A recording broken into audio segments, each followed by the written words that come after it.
So you want to be a more supportive spouse, or you are looking for ways to say that your spouse is actually supporting you. What do those ways look like? How can you actually be a more supportive spouse? I'm going to talk about 7 ways that you can actually do that. But before I get into that, give me a thumbs up. Give me a like, depending on the platform that you're watching this on. And who am I? Why should you listen to me? Why should you care? Why should you share this? I am Marshauno, your favorite life and relationship strategist, and I help women that are married or in long-term relationships to stop feeling disconnected and unloved and shift them to feeling appreciated, heard, all while creating the intimate moments that you, yes, you deserve, want, and desire. Now, let's talk about these 7 ways to be more supportive.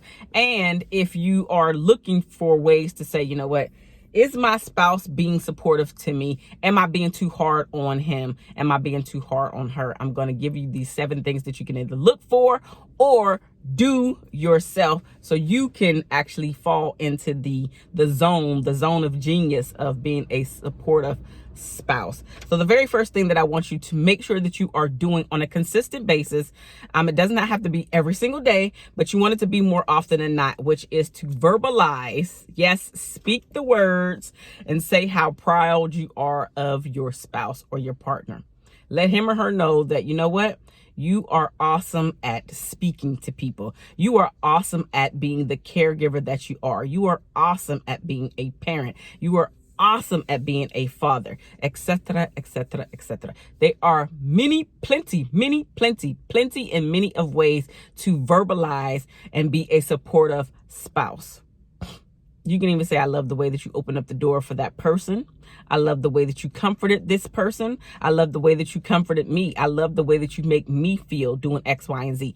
You can find a plethora of ways to let your spouse verbally know how proud you are of him or of her.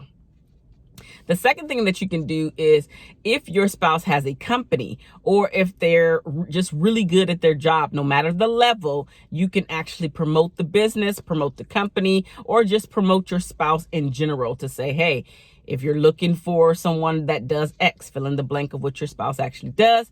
He is awesome at doing it. I'm not just saying it because he or she is my spouse. I'm saying it because they're really great at their job. They actually love to do it. And you wouldn't be upset, right? You would be happy that you decided to invest and spend your dollars with my spouse. So be very proud about promoting your spouse, whether it's the business or your spouse's company, or even just your spouse themselves, if they're in a particular industry that somebody is looking for help with or in. So promote your spouse as much as possible. Be their biggest cheerleader. Be the biggest cheerleader. Because first they have to believe it, but then also you as the spouse, we want our partners and our spouses to make us to look at us as if they are proud of us. And so promoting and bragging about your spouse and just putting his business out there, putting her business out there without them really having to tell you that this is something they would love for you to do. If you can do that for them, trust me, you'll get some brownie points, but this is totally a way to show up and support your spouse, support your partner. The next thing is to tell him or her how inspired he or she makes you. Yes.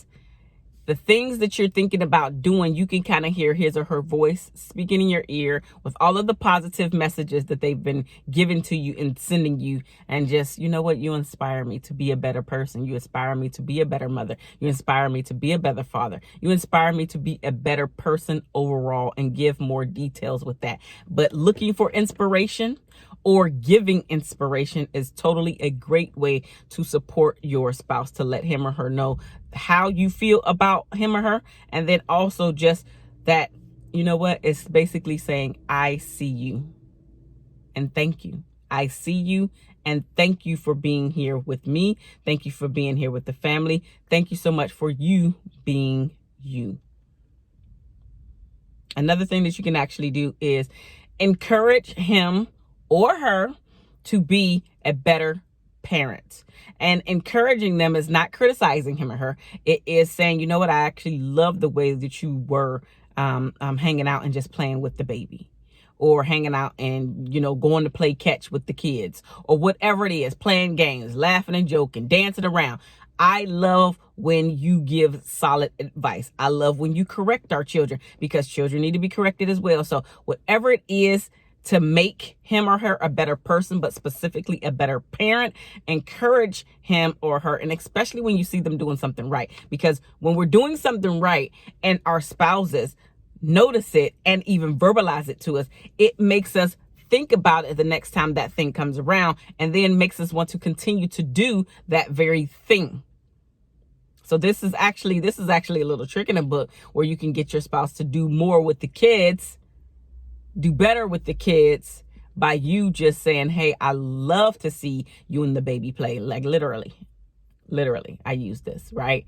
I love to see you and the baby play. I love to see when you guys are just laughing and joking. It puts a smile on my face. I actually take pictures sometimes. And that is something that I actually do. I'm not just saying it for the video. That is something that I actually do. That is something that I actually say, because it's very important. And guess what? It goes a long way. Your words of wisdom, your words of encouragement go a long way to your spouse, more than you will ever know, because most of us won't verbalize this thing unless something goes awry or we're on our deathbed or something. If you can, the more that you can verbalize the encouragement, the more that you can say how proud of you are of your spouse, the more that you can share your inspiration behind them, you will be able to get more out of your spouse. Don't be afraid to share this, and don't keep it within yourself. Don't withhold it. The next thing is to help him or her out. Like, I know that that's basic, but some people don't realize how much help could soothe your partner, could take the pressure off your partner, could take the stress off your partner, especially if you are not doing anything in that moment, or if you know more about a particular subject that they need help with, or if you just want to be their listening ear because maybe they just need to get something off of their chest. They just need to get it out. They need to verbalize it, and maybe they're coming up with their own solutions, but they want you there by themselves. So help them in any way as possible. It could be monetary, right? It could just be like, you know what, I actually know somebody, maybe your car broke down, right? So maybe I know somebody that can actually fix your car. Maybe I don't have the money to help you with it, but I know somebody that can do it. Or I'll take you there, right? So help your spouse, help your partner out. Like when I was out for, I had surgery recently. I didn't share this with you guys, but I had surgery recently. It's actually been about 3 months now. And when I was down and out, my husband, of course, took me to the surgery and he brought me back. But he basically was helping out more with our daughter, because I couldn't be the best parent. I couldn't pick her up due to the type of surgery that I had. So he had to be the parent, the things that I usually really enjoy doing, like picking her up and even giving her a bath and all of that stuff that I could not do in the moment. He picked up the slack during those months that I just could not do it. So anytime you make it easy or easier, I should say, because I still had the pain to deal with, right? So if you can make it easier for your spouse to take some of that stress off of him or her, you will be able to get more out of your spouse. And again, that is totally showing how supportive you are of not only your spouse, but also of the relationship as well. So help him or her out when he or she needs it. Number 6 is to remind him or her why you love them. Yes, remind them. This is something that we don't do often enough. I am guilty of this one as well. We do not remind our spouses often enough of how much and why we love them. Like literally make a list of the things why you love him, why you love her. And then there's that verbalizing, tell him, tell her. But just share it, because this is about, you know what? Again, I see you. I can see who you are. I love being a part of this journey with you. And I love just watching you grow, become more mature, becoming very centered in who you are. But we just need to share these things more often.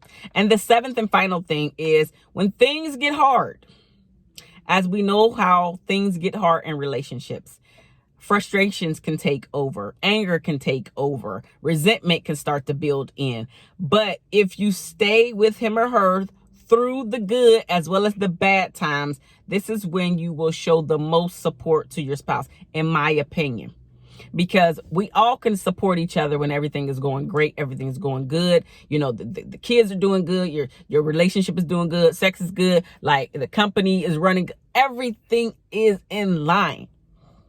But when things start to go downhill, including your relationship, things in your relationship are just not going good. This month, this week, this hour is sucking in the communication department. You guys cannot seem to get things back on track, or he or she has talked to you in a unkind way and they feel that they don't need to apologize because they don't see the error in their ways. Like, there is going to be something that is going to frustrate you. There's going to be something that's going to annoy you, and everything is not always going to be good all the time. And then let's just think about it. There are things that can occur, like accidents just come out of the blue, right? Because nobody's planning for an accident, right? Just come out of the blue. Or some type of medical illness can come out of the blue and just shake your entire world up. Or maybe you need to start taking care of your one set of parents, and maybe it's time to make a big life change, and now you're like, holy cannoli.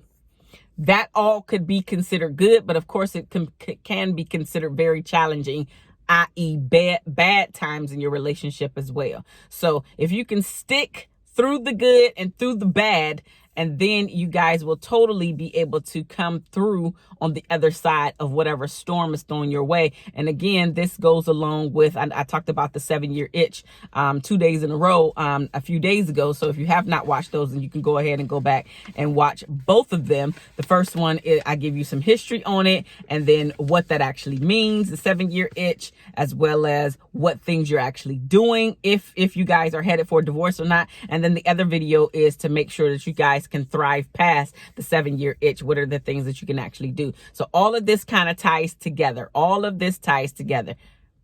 All of it ties together. How can you be a better, much more supportive spouse? I want to hear what you have to say down in the comment section below. Again, I'm Marshauno, your favorite life and relationship strategist, and I help women that are married or in long-term relationships to stop feeling disconnected and unloved and shift them to feeling appreciated, heard, as well as creating the intimate moments that you want. If you need help with any of these things, send me an email at marshawn@marshaunolanio.com, or visit my website at www.marshauno.com and set up your appointment today. I would love to help you to get from where you are, which is probably stuck, angry, frustrated, to where you want to be, which is basically on cloud 9 in the relationship with the same spouse that you currently have. And it is possible to do. You just have to be willing and ready to do what's needed to be done in order to get from where you are to where you want to be. All right. I'll talk to you very, very soon. Bye.